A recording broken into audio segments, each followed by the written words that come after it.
What's up, guys? Now that I'm actually recording, I literally did about 10 minutes worth of talking prior to this part of the video, thinking that I was recording and I wasn't.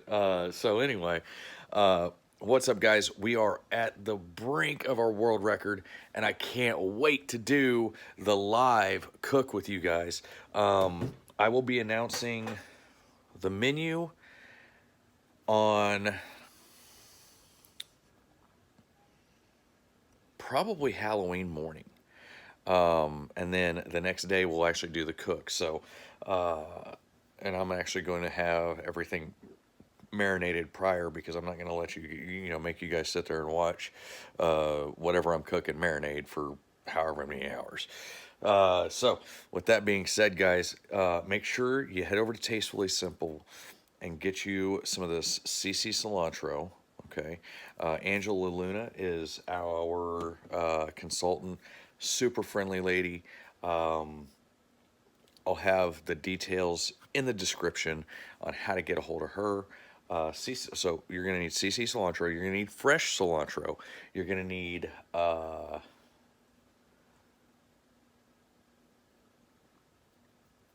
peppers. I like to use the small. They come in a bag at like Walmart or whatever. They've got several of them in there.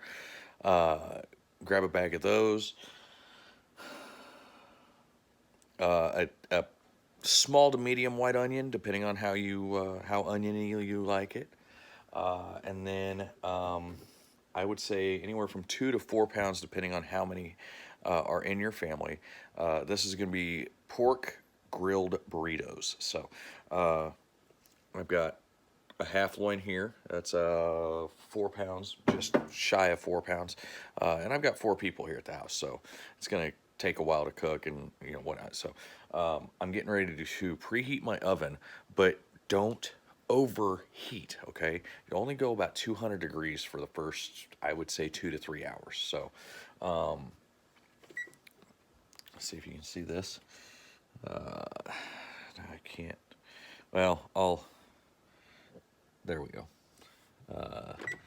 Preheat. And we'll go to, I'm going to say 235 for now. That'll get us good and warmed up. It'll give us a chance to let that melt because I'm actually going to cook it, okay?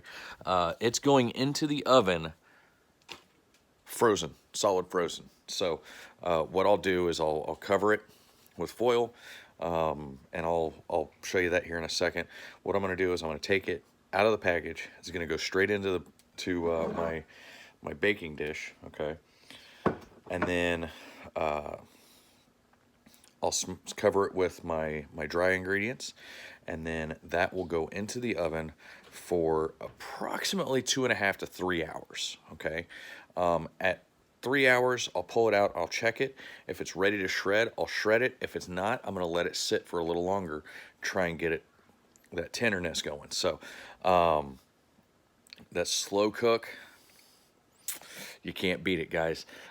So don't be afraid to start early on a cook, okay? On any type of smoke, on any type of grill. Now, granted, grilling typically is high and fast, but and you'll find out from my buddy Matt, he's actually a higher temp smoker than I am. I tend to smoke as low as I possibly can, just to where I can get that meat perfect. And I mean, for me to run a 12, 14, 16 hour smoke is nothing. So that being said, I'm going to get into making this, and I'm going to find my cameraman wherever Catfish went. And bear with him, he's a little short. He's only about 3 foot tall. So I'm going to have to get him a stool so that he can stand up and see what Dad's doing. You know what I'm saying? So, all right, guys. We'll be right back as soon as I can find my cameraman. I'm going to get started on this, all right?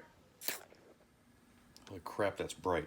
Okay, so I don't typically like to put meat into the microwave to thaw it because a lot of times it has a tendency to cook it too. And it also makes it tough. So I've learned that a lot of times what you can do is you can start cooking it while it's still frozen, and that'll actually make it juicier because it locks that moisture in. So, down there. There you go. Cameraman in training, Catfish. Say hi, Catfish. Hi. Okay. Y'all have seen him on other episodes. So I'm just going to peel this right off. Real super simple. All right. In we go. And now, what do we always do, Catfish? Anytime we handle raw food. Wash your hands. There you go. So, hold on. Keep it right there.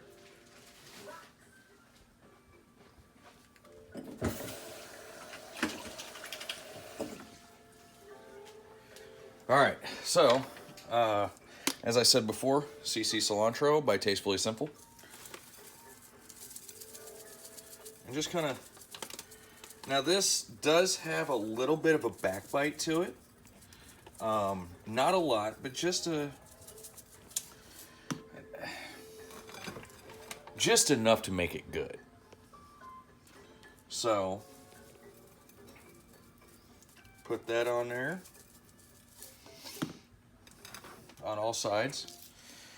And then your tahine, or tagine, however you say it. I'm not a language expert, so toss that all over it. Now, one thing, if you can get in here close, guys. You see this fat right here? You want to make sure you get that covered. And the reason being is because that's going to soak up a lot of that flavor. So as it cooks, it'll hopefully meld it through. So, that being said, I'm going to finish this up. I'm going to get it ready to get in the oven. We'll be right back. Holy crap. He loves doing that with that bright-ass light. Anyway, real quick. Okay, so we're getting ready to put this in the oven. On your foil, you have the shiny side and the dull side. Put the dull side out, okay? The shiny side's going to reflect heat. At least that's what I was always told as a kid. So, are you going to point it at me, or are you going to point it at the food, or are you just going to point it off at the crunch berries that are sitting there, Bubs? Anyway, point it down here. All right. So, as you can see, we've covered everything with our spices, because we love the spices, the flavors, and the spices.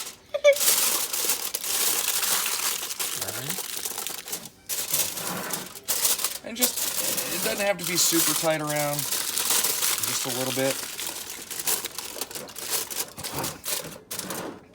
And voila, you'll be able to keep most of the moisture in and let it all cook together. So we're gonna throw that in, and we're gonna probably go for about 2.5 to 3 hours, and then I'll check it and we'll go from there. Was there something else I was gonna say? No. All right, come on.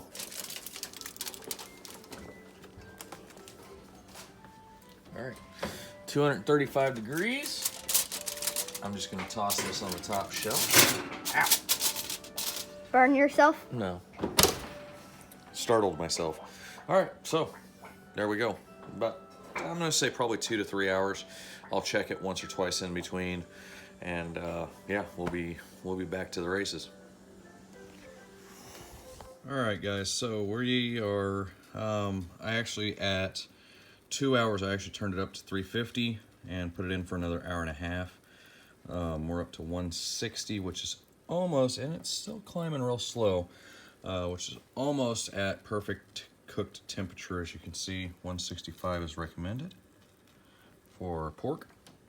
So, the way I like to shred this, you can go high speed with the little shredding claws if you want. Good old-fashioned fork does the trick. So I'm going to shred this up. I'm going to cut my onion and my peppers, throw them in there, let it all kind of soak together, and see all that juice and goodness down there. So you want that to be mixed into the meat itself. So once you shred it, mix it in, should be perfect. All right, so our cilantro, just take the whole bundle. I mean, this is a small bundle, so just a small bundle. Kind of get it nice and wadded up a little bit. I always kind of twist a little bit whenever I get ready to cut. or chop. Start at one end. I love this smell whenever you start cutting into it, and it's just that fresh, clean, crisp smell of cilantro. If you don't like cilantro, that's fine. Don't use it. I'm not, as my camera decides to do its own thing here, I'm not one of those people that's going to say, oh, you have to use this exact recipe. Play with it.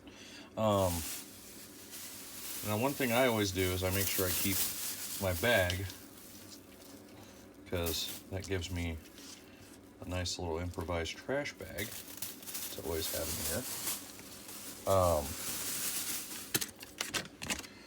Little queso fresco, freaking authentic cheese. We're gonna crumble that up, and that's gonna go inside the burritos before we grill it. So give this another good chop.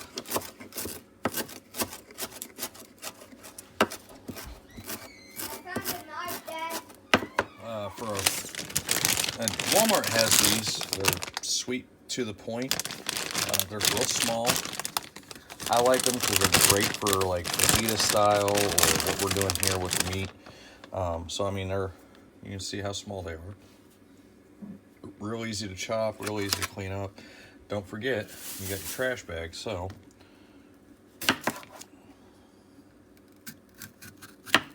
I probably should have grabbed a smaller knife to do this part, but who cares?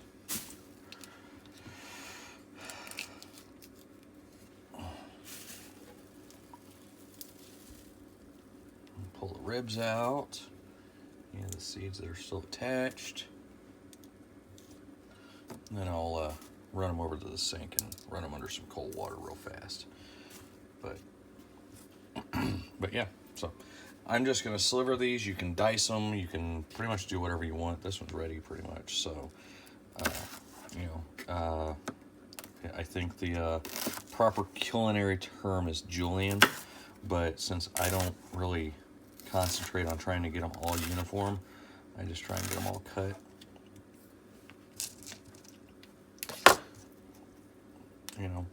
About like that. So 1/8 to 1/4 inch wide each, and then those will just go in. We'll mix them in with the meat. It's it. It is? Okay. It didn't do that bright flash. Oh, okay. Well, it is working. So I'm still cutting peppers, by the way.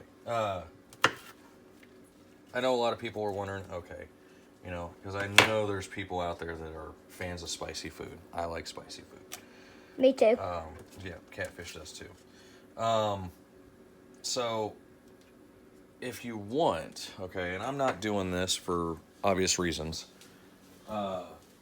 because spice has a tendency to mess with some people's stomachs, and whatnot. So, as far as, how spicy you want it,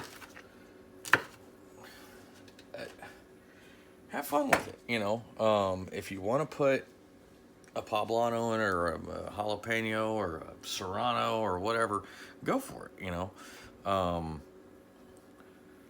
I didn't, because there's actually a little bit, like I said, there's a little bit of a spice to the seasonings that I used, and so I don't want to overdo it. Plus, show wife can't handle a lot of spice. She likes spicy stuff, but she can't handle a lot of it.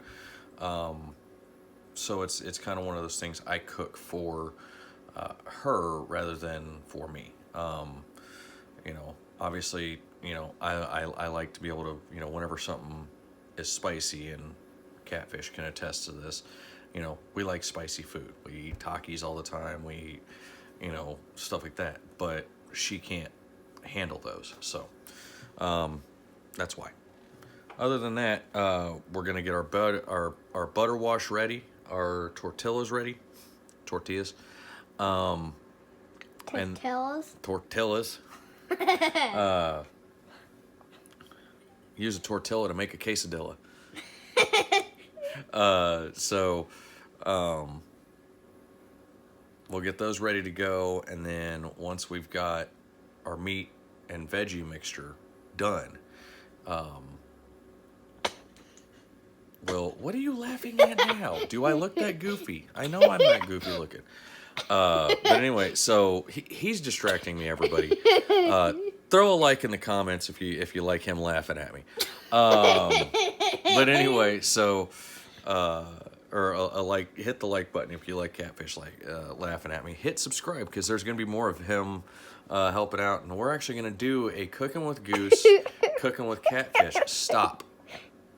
We're gonna do a cooking with goose, cooking with catfish. So here pretty soon. I don't know what he's gonna make, but we're gonna figure something out.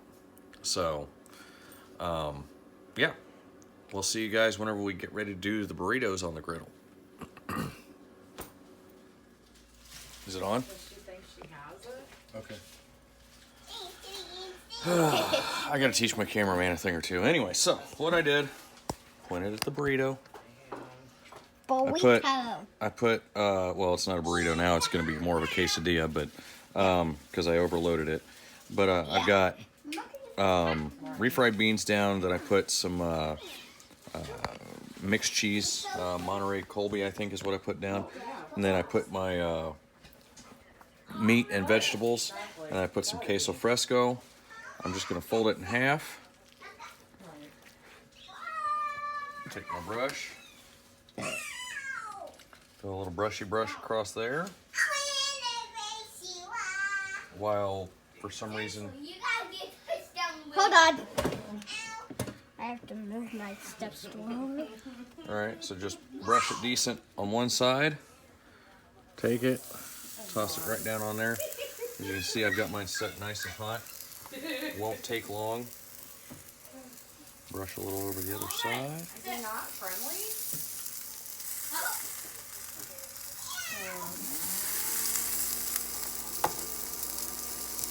Oh boy. Better, especially with the storm and shit. Maybe smash it down just a little bit.